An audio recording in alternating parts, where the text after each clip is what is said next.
अच्छा, ये तब्दीली की जो बात अभी ओवैस कर रहे थे, अजहर भाई आपकी नज़र में, हम रोज़ ही वैसे इस बारे में बात कर रहे होते हैं, लेकिन आपकी नज़र में कल क्या चेंजेस के साथ पाकिस्तान को मैदान में उतरना चाहिए? और दूसरा ये कि जो ओपनिंग है पेयर नहीं रन्स हो पा रहे हमारे ओपनर साइम से, तो बाबर के साथ ओपन करा सकते हैं? क्योंकि बाबर की वरना लोग कह रहे हैं कि फिर जगह तो बन नहीं रही अगर आपने साइड पे उनको बिठाना है मैच में।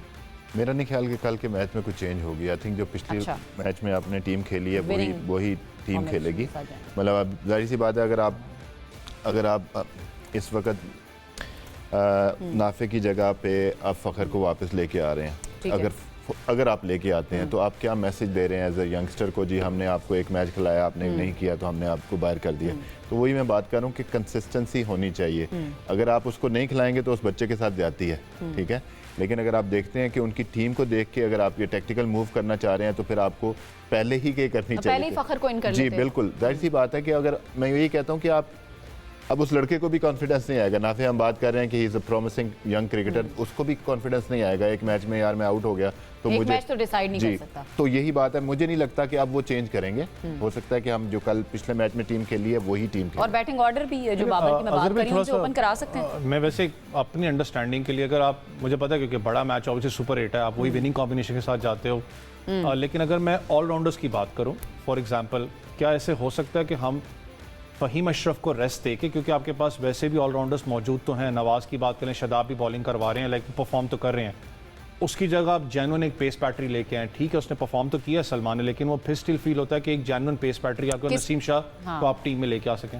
देखिए ये डिपेंड ऑल करता है कि आपकी वहाँ पे कैसी पिच कैसी है और आपको कॉन्फिडेंस किस बॉलर पे है। अगर आपको फ़हीम के ऊपर कॉन्फिडेंस है, जैसे हमने पिछले मैच में देखा उन्होंने बॉलिंग की, जाहिर सी बात है he is a good enough cricketer, he is a good enough bowler to bowl. लेकिन मसला ये है कि जब आप उसको बॉलिंग ही नहीं करवाओगे तो आपको पता कैसे चलेगा कि आपने पिछले मैच में बॉलिंग करवाई, उन्होंने बॉलिंग अच्छी की, ठीक है। वो बॉलिंग अभी रिसेंट पास में उन्हें जब भी मौका मिला है तो वो बॉलिंग अच्छी करते हुए आ रहे हैं, आपने उनसे बॉलिंग करवानी है। ऐसा आप जो बात कर रहे हैं कि जेन्युइन फास्ट बॉलर आप लेके आ सकते हो क्योंकि आपके पास इतने सारे ऑलराउंडर्स हैं। आई एम नॉट सेइंग कि आप इसको फ़हीम की जगह लेके आओ, आप एक स्पिनर की भी जगह लेके आ सकते हो। आपके पास देखें स्पिन में ऑप्शन आपके पास ये आ जाती है कि आपके पास साइम भी बॉल कर लेते हैं, आपके पास आगा भी बॉल कर लेते हैं, तो स्पिन की जगह आप लेके आएंगे। अगर जहाँ पे आपको चाहिए कि आपको पेस वाला बॉलर चाहिए जो एंड में ओवर करने के लिए, या स्लो इनटू द पिच या यॉर्कर की बात करते हैं, या बॉल गीला हो जाता है तो आपको वहाँ पे फास्ट बॉलर चाहिए होता है। तो अगर आप उस लिहाज से देखते हैं तो मुझे मेरी टीम में तो डेफिनेटली, अगर आप मुझसे पूछेंगे जब भी आप वहाँ पर होते तो क्या डिसाइड, दो जेन्युइन दो फास्ट बॉलर होते प्लस साथ में जो है ना वो फ़हीम जो मेरे तीसरे बॉलर होते। ठीक है, ज़रा खबर असल में है क्या उस्मान से ज़रा जान लेते हैं। उस्मान, क्या होने जा रहा है? कोई तब्दीलियों का इम्कान है कल के मैच में भी? देखें, पॉसिबिलिटी है, इसको आप रूल आउट नहीं कर सकते कि चेंजेस हो सकते हैं या नहीं हो सकते, लेकिन जो ट्रेंड चलता आया है पाकिस्तान की टीम मैनेजमेंट की तरफ से, वो Mike Hesson and Salman Ali Agha जो सोचते हैं वो विनिंग कॉम्बिनेशन को बरकरार रखते हैं। तो अगर इस तरह की सोच रखें तो फिर तो शायद चेंज नहीं होगा। लेकिन अगर आप यहाँ की प्रेमदासा की कंडीशंस की बात करें, अभी भी मूसलाधार बारिश यहाँ पर हो रही है, ओवरकास्ट कंडीशन है, और न्यूजीलैंड क्रिकेट टीम का यहाँ पर जो प्रैक्टिस सेशन चल रहा था वो भी मुतासिर हुआ है, और कहा जा रहा है कि कल भी यहाँ पर बारिश के इम्कानात मौजूद हैं। और अगर ओवरकास्ट कंडीशंस होती हैं तो हो सकता है कि नसीम शाह को पाकिस्तान प्लेइंग 11 में शामिल कर ले, और दूसरी तरफ सलमान मिर्जा भी दूसरे एंड से बॉलिंग करते दिखाई दें, और फ़हीम अशरफ को हो सकता है, जो मुझे लग रहा है कि शायद उनको आराम दे दिया जाए। लेकिन अभी इस हवाले से कोई हतमी फैसला सामने नहीं आया है। और अभी पाकिस्तान का कुछ देर बाद यहाँ पर 6 बजे मुकामी वक्त के मुताबिक प्रैक्टिस सेशन भी शेड्यूल है, लेकिन जितनी तेज बारिश यहाँ पर इस टाइम हो रही है, ऐसा नहीं लगता कि ये प्रैक्टिस सेशन यहाँ पर हो सकेगा। और मुझे लगता है कि खिलाड़ी इंडोर ही प्रैक्टिस करेंगे अगर कोई इनको वहाँ पर फैसिलिटी मिलती है। फिल वक्त तो जो ज़राए हमें बता रहे हैं वो यही बता रहे हैं कि टीम में ज़्यादा चेंजेस एक्सपेक्ट नहीं की जा रही। अगर चेंज हुआ तो वो कल हतमी तौर पर टॉस से पहले ही उसका फैसला होगा। बिल्कुल सही है, टॉस से पहले ही फैसला होगा। लेकिन हमारी अजहर भाई अप्रोच होनी क्या चाहिए? हमें अटैकिंग और एग्रेसिव क्रिकेट की तरफ जाना पड़ेगा या थोड़ा सा डिफेंसिव होकर समझदारी के साथ खेलना होगा? अप्रोच क्या होनी चाहिए? नहीं देखिए, आपका इंटेंट तो ठीक है, आपकी इंटेंट की बात है, लेकिन आपकी उसी में इंटेंट में मैं ये कहता हूँ कि केयरलेस नहीं होना चाहिए। तो आपका इंटेंट तो बेहतर है, आपने थ्रू आउट देखा कि जी हम आके अटैक कर रहे हैं, लेकिन पिकिंग द राइट बॉलर ये आपको होना चाहिए। आपने देखें सिंपल एक है कि आपको 180 190 तक आपने करना है, अगर आप अपने बैटिंग ज़हन में पहले रखें, आप आपने करना है। वो ऐसे नहीं होगा कि आप पहले सोचेंगे कि 200 का होगा। आपने अपने सॉफ्ट टारगेट रखना है अपने दिमाग में कि हम 160 तक जाएंगे, और उसके बाद फिर मैच की सिचुएशन देख के अगर आपको 2 ओवर वहाँ पे अच्छे लगते हैं तो उसमें आप तो आप टारगेट बदल लें। जी आगे पहले ले जाएं। देखिए, सही आप कभी भी ये नहीं हो सकता कि आप 200 का सोचें और आप 200 कर दें।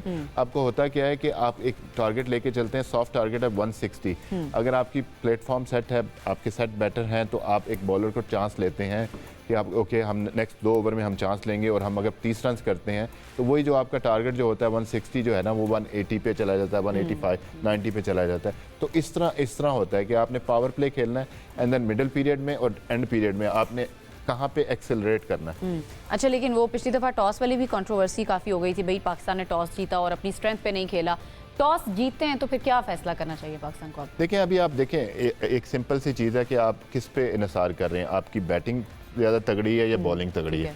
इस वक्त आप यही कहेंगे कि आपकी बॉलिंग तगड़ी है, तो आप स्कोर बोर्ड रन डालें और स्कोर करें, और उसके बाद आप उसको डिफेंड करने की कोशिश करें, अनलेस कि आपकी बॉल गीला हो रहा है या कुछ ऐसी सिचुएशन है या बारिश हो गई है, तो उसमें आप डिसीजन चेंज कर सकते हैं। वरना तो आपको T20 में आप बैटिंग करें फर्स्ट, और उसके बाद आप। अच्छा, हम सारे यही बैठ के बात कर रहे होते हैं कि पाकिस्तान को टॉस जीत कर पहले बैटिंग ही करनी चाहिए, लेकिन फिर ऐसा क्या सलमान अली आगा के जहन में था जब इंडिया के साथ उन्होंने टॉस जीता, कंफ्यूज हो गए, पहले से ही सोच के आए थे, या आपको क्या उनका माइंडसेट लगा?